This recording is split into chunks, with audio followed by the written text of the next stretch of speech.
The authority principle is a tendency of people to comply with authority figures as specified through titles, degrees, uniforms, etc. Clearly, this is a useful principle in human psychology.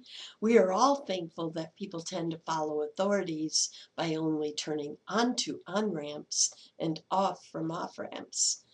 But the harm comes when the authority principle is followed mindlessly.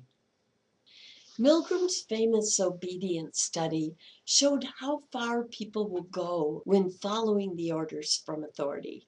Participants were told it was a study of the effects of punishment on learning. In each session, a participant playing the role of teacher read questions to another alleged participant who played the role of the learner. The teacher had to inflict a series of electrical shocks on the learner, increasing the intensity of the shocks with each incorrect response.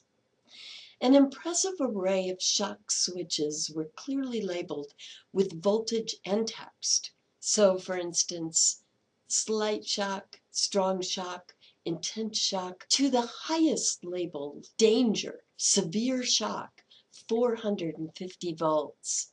As the shock intensity increased, the learner screamed louder and louder, begging the teacher to stop.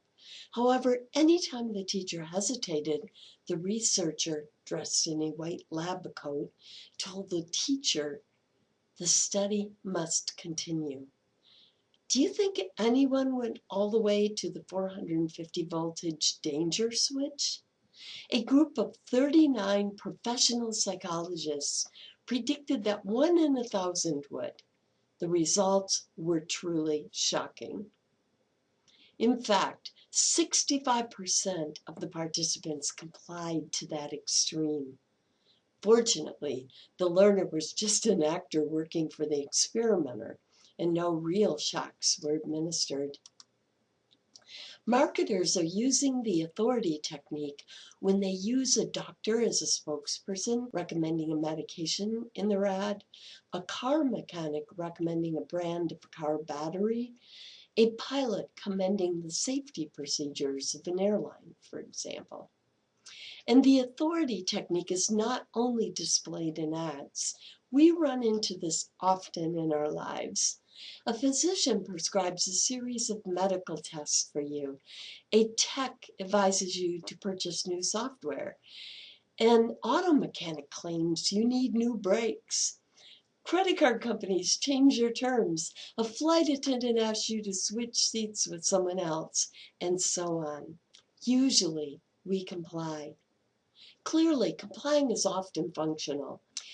Your doctor generally does know what tests you need best. And my mechanic surely understands the workings of my car better than I. And in some situations, the cost of not complying are greater than the cost of doing so. If you forego the medical tests, you could die. If you disobey the flight attendant, you could end up in Guantanamo. Nevertheless, consumers should avoid mindless compliance. The strategy behind the confusion principle is to gently confuse the consumer by inserting a small, odd element into the sales script, then following that with a reframe, a persuasive phrase.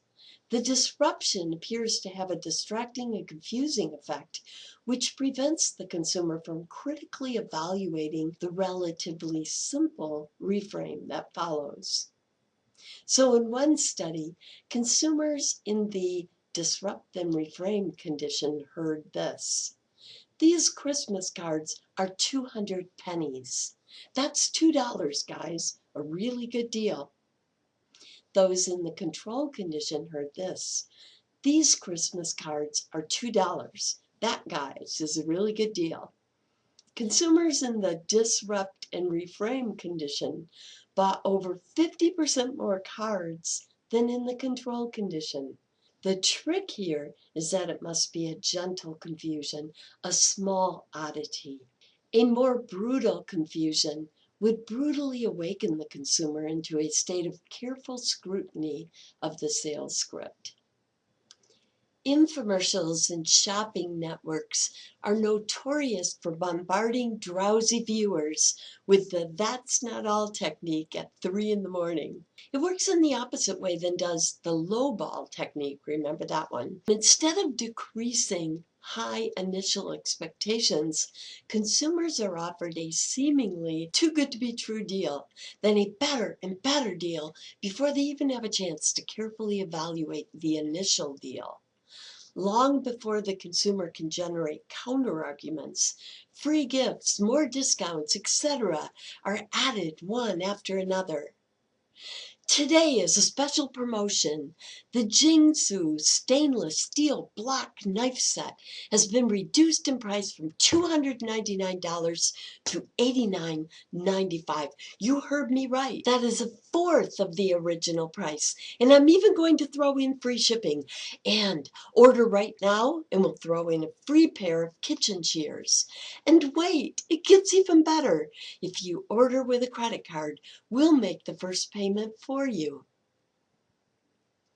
Social psychologist Dan Gilbert has shown in his two-step study that unlike belief, disbelief requires two steps of information processing. First, when we are told something like, "this is a deal of a lifetime," we believe it. It takes an additional step to evaluate and disbelieve a false claim. Gilbert showed that distraction, in particular consistently bombarding people with more interesting information, can prevent them from getting to the second step.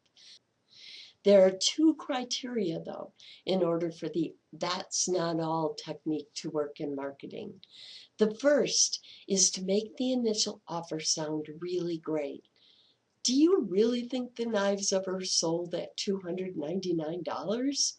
Remember, the law only requires that they listed at that price at some point in the past, not that they actually sold any at that price.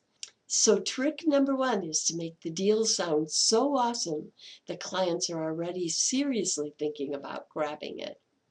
The second trick is to throw in the voluminous add-ins very quickly, too quickly for the initial deal to be carefully evaluated. In other words, too quickly for consumers to identify the original deal as too good to be true and disbelieve the claim. In this case, the deal is perceived as too good to miss and then just gets better and better.